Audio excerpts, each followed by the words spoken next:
আপনাদের স্বাগত।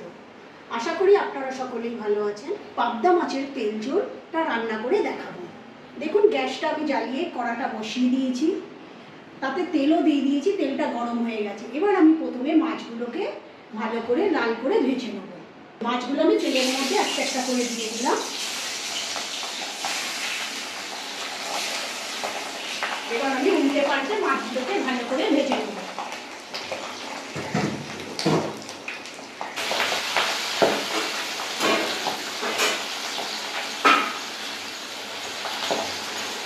আমার লাল করে ভাজা হয়ে গেছে। এবার আমি মাছগুলোকে তুলে নেব।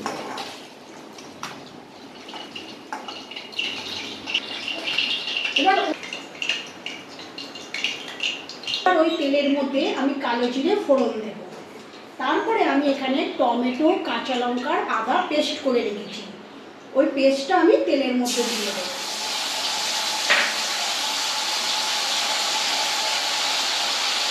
এটা আমি ততক্ষণই ভাজবো যতক্ষণ না কাঁচা গন্ধটা চলে যাচ্ছে। তারপর আমি ওর মধ্যে স্বাদ মতো লবণ দিয়ে দেবো, হলুদ দেব, কাঁচা লঙ্কা দিয়েছি, সেই জন্য আমি এতে কালারের জন্য শুধু কাশ্মীরি গুঁড়ো লঙ্কা দেব। তার মশলাটাকে ভালো করে ভাজবো যতক্ষণ না মশলাটা দিয়ে তেলটা ওপরে উঠে আসছে। দেখুন, মশলাটা আমার ভালো করে ভাজা হয়ে গেছে, তেলটা উপরে উঠে এসেছে, কালারটাও দেখুন খুব সুন্দর এসে গেছে। এবার আমি এর মধ্যে জল দিয়ে দেবো। এই ঝোলটা ফুটে গেলে তারপর ওর মধ্যে আমি ভাজা পাবদা মাছগুলো দিয়ে একটু ফুটিয়ে নামিয়ে দেব। ফুটে গেছে, এবার আমি এই ঝোলের মধ্যে ভাজা পাবদা মাছগুলো দিয়ে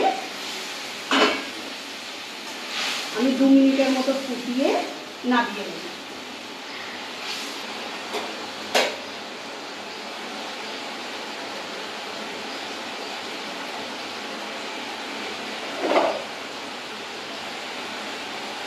দেখুন, এবার আমার মাছটা পুরো কমপ্লিট হয়ে গেছে। এবার আমি নামিয়ে নেব।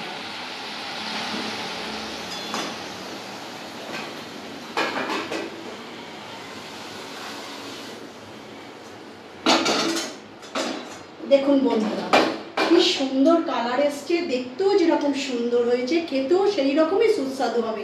আপনারা এইভাবে বাড়িতে বানিয়ে দেখবেন এবং খেয়েও দেখবেন। ভালো লাগলে চ্যানেলটাকে সাবস্ক্রাইব করে দেবেন। এই খাবারটা খুব হেলদি। অনেকেই সর্ষে পোস্ত দিয়ে রান্না করে, আমি করি না।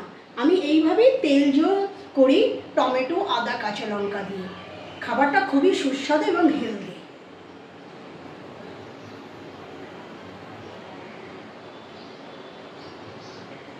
Thank you.